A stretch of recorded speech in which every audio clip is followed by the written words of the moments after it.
এবং জেলা এখানকার আমাদের পৌরসভার কর্মসূচি যেভাবে বলছিলেন, আমরা 3টা সড়ক আজকে নির্ধারণ করেছি।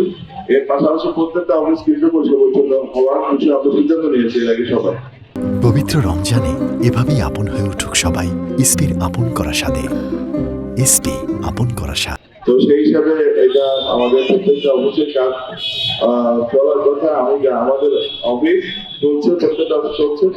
আমাদের অফিস জেলা পরিষদ কার্যালয়, পৌরসভা ও সিভিল সার্জন দপ্তর এবং আরেকটা দপ্তরে আমি সহযোগী তারা উপজেলা সদর উপজেলা ডিএমসি কার্যালয় সহ বিভিন্ন উপজেলা পরিষদ তারা পরিচ্ছন্ন কাজ করছেন। অন্যান্য দপ্তর যারা আছেন তারাও নিশ্চয়ই চেষ্টা করবেন।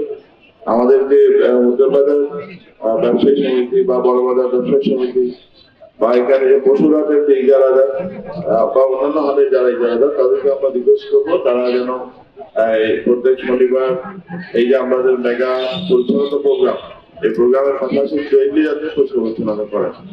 তাদের কথা দীর্ঘায়িত করবো না। আবার আমরা মাননীয় প্রধানমন্ত্রী সহ সরকারকে ধন্যবাদ জানাই সমস্ত একটা কর্মসূচি করার জন্য আমাদেরকে তারা নির্দেশনা প্রদান করেছেন। আজকে আমরা এখান থেকে এখন তো উদ্বোধন করবো, এরপরে আমরা দুপুরে 12:30 একটা মধ্যে এটা অব্যাহত রাখবো ইনশাআল্লাহ।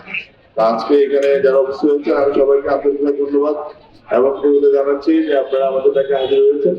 আমরা 3টা ভাগ হয়ে যাবো। আমাদের পরিষদ প্রশাসক এই বিষয়ে নিশ্চয় নির্দেশনা আপনাদের দিয়েছেন। সে এলাকা আমরা 3টা ভাগ হয়ে আমরা রাস্তাগুলি পরিষ্কার পরিচ্ছন্ন করবো, পাশাপাশি অফিস পরিচ্ছন্ন করবো।